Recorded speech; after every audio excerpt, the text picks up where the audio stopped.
Fanny and the Shadow People. Have you encountered the Shadow People? This is the story of Fanny and her family who just moved into a new house. Fanny's family was excited but anxious about their move. They had high hopes for a fresh start in their new home. On the road, a fast-approaching big truck, whose driver had fallen asleep, almost hit their car. The truck veered off the road and into the rice fields. "That was close. Thank God we're okay," said Fanny's dad. Her dad decided to help the driver of the truck, who was severely injured, while Fanny called the emergency hotline. The emergency team arrived and took over, and after ensuring everyone was okay, Fanny's family continued their journey to their new house. Their initial excitement was replaced with relief that they had narrowly escaped a serious accident. They arrived at their new home, tired and shaken. Fanny dreamed about the accident and was woken up by a noise outside her window. People were talking outside. She got up to check but saw no one. "That was strange. I swear I heard people talking outside my window," she murmured. Morning came and the family started to unpack and arrange their things. Everyone was exhausted by midday, and Fanny's parents went out to buy food. As Fanny relaxed on the couch, she fell asleep and dreamed of the accident again. Then sleep paralysis attacked her. She saw shadowy figures watching her sleep. There were 3 of them, whispering to each other, just like the voices she heard outside her window last night. Terrified, Fanny prayed for help, and the paralysis lifted. "Thank God," she whispered in relief. Later that night, as her mother prepared dinner, she heard children playing in the living room, their giggles and footsteps echoing through the house. After dinner, Fanny's mom asked her 4-year-old son, "Nathan, who were you playing with earlier in the living room? Did you make friends with our neighbor's kids?" Nathan replied, "What kids?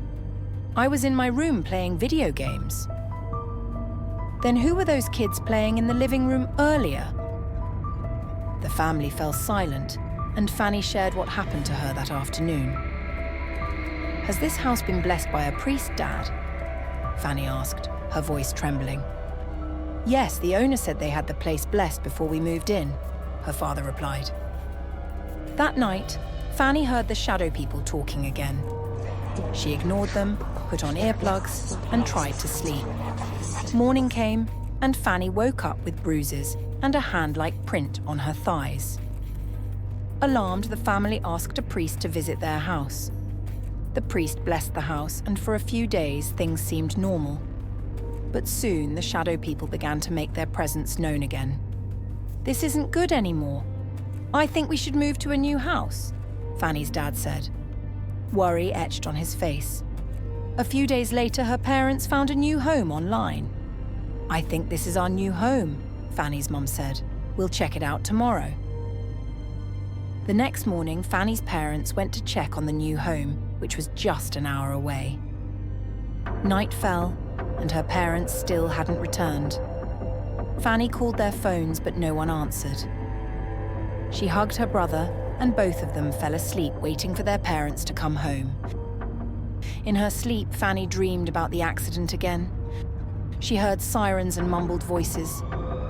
"This one is still alive," a firefighter said. "Her pulse is weak, but I think she can survive."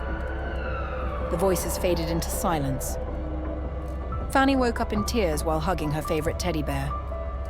She remembered that on the day they moved, they were hit by a truck. The driver had a heart attack, and the truck collided with their car. Everyone died except her. She realized that everything she experienced since the accident was a figment of her imagination, a way for her mind to cope with the loss of her family. As she cried, she heard mumbled voices of people talking in her back. Fanny turned around and she saw her parents and her little brother smiling. Fanny's mother said, "Take care, my child, and don't worry about anything. We are always here watching you."